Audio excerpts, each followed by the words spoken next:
Will Aiyeojenku is the founder of Fusion Vibes Kitchen and Lounge here in Richardson. Okay, before the food gets cold, you've got something really special here for me to taste and tell everybody about. What is this? This is the pounded yam and a goosey.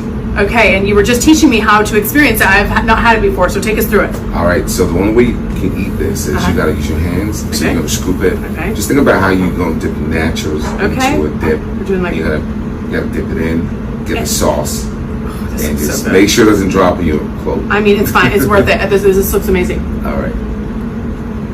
Another taste. But you gotta What is this? This is a goosey is basically a melon seed.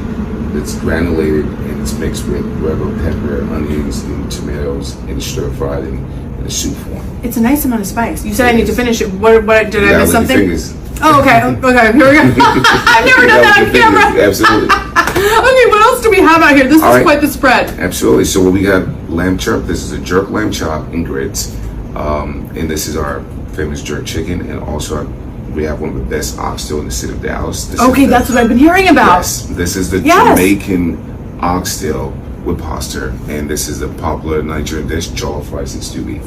So listen, this is really fun because we talked about the fusion. I want you to talk about what it means to have been born in Nigeria and then to be bringing this type of food to people here in the Metroplex. Well, actually, being born in Nigeria was a great thing because I was able to learn about the different various cultures. Yeah. I was born in Nigeria, but I grew up in London. That's right. And so my mom sent me back home to Nigeria to school, and that's where I got a lot of inspiration from the food culture.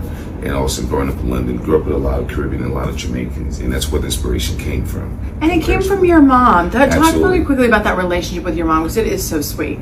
Well, we love our mothers. Yeah. I mean, we love our fathers too, but we love our mothers most of the time, and especially if you come from a single family household. So my mom, being a single mom, actually did a whole lot for me. She set a lot of the foundation for me and my siblings. And without my mom sending me back home to Nigeria to school, I would not have been able to at least foresee or even come up with a concept like this. And that's the reason why I always be grateful to my late mother. I love that you honor her in her memory.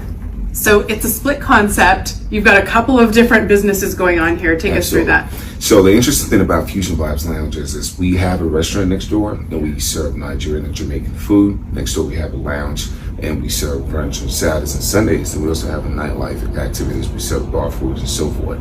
Just giving people different options in terms of if you want to dine, if you want to come to vibe. And that's why we say it's a vibe. It's a vibe. I mean, the red velvet chicken and waffles. Yes. They were definitely a vibe. We couldn't bring them out here because I had eaten them all. I mean, sorry guys, they're really, really good. Did you like it? Really, oh yeah. I mean, Awesome. very, very Like special, and you could just taste the difference. I kind of closed my eyes and thought, okay, yes, it's red velvet. Like it's incredible.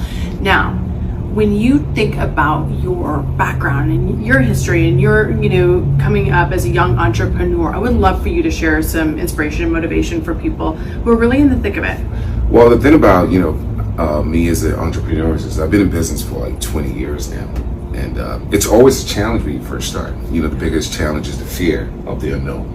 Because if you knew what a fear would be, you probably would not go into it. But sometimes the only way for you to be able to beat that fear is you gotta have tenacity. You have to have the ability to just stay focused and always looking at the fact that there's a benefit at the end of the day, because you think about all the effort that you put in, there's got to be a gain at the end of the day, and that's one of the rewarding factors of being an entrepreneur.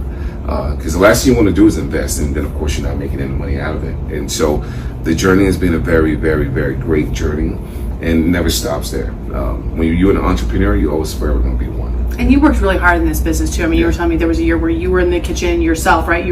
This is not your regular business. Yeah. But you came in, you're working in the kitchen, you're keeping it going. Yes, I'm a tax accountant, and during COVID when we first started, and one of the things that I've always wanted to actually start this business back in 2001, and the reason why it took a long time to start was because when I talked to a lot of other restaurateurs, one of the challenges is the chef, and I actually experienced that where a chef would just leave you hanging. And so, I had to work in the kitchen for one whole year when we could not find a chef. Luckily, I know how to cook, and that was a saving space. And that's one of the reasons I always tell people, if you're going to go into business, you need to know at least 60% or more of what you're going into, so you're not solely relying on people. Well, you've done a lot. It's very impressive. The food's been delicious. I can't wait to try the rest of it. If somebody's coming in for the first time, what's the best first timer order? Well, it just really depends on the person's palate. You know, nowadays we have a lot of vegetarians, a lot of vegans, Sure. and so forth. So our famous one is the jollof rice. Our jollof rice is one of the best. As a matter of fact, there's a war. Have you heard about a war? Oh, tell me. Jollof rice war. Okay, well, it's basically between Nigeria and Ghana in terms of who has the best jollof rice. Okay, and I was telling you I had been to Ghana, so Yeah, okay, well, I'll have to that. try yours and see. So our jollof rice is actually one of the best. That's number one seller. It's because, you know, a lot of the food that we have, people can relate to it. You know, food are very similar in respect of your culture. You know, pasta is pasta, rice is rice, chicken is chicken, and beef is beef. So the jollof rice is our number one seller, followed by oxtail. Okay, I love that. I heard about the oxtail too. Will, thank you. Congratulations on everything, sincerely. So we will put all the details about Fusion Vibes and link them up on our website, CW33.com.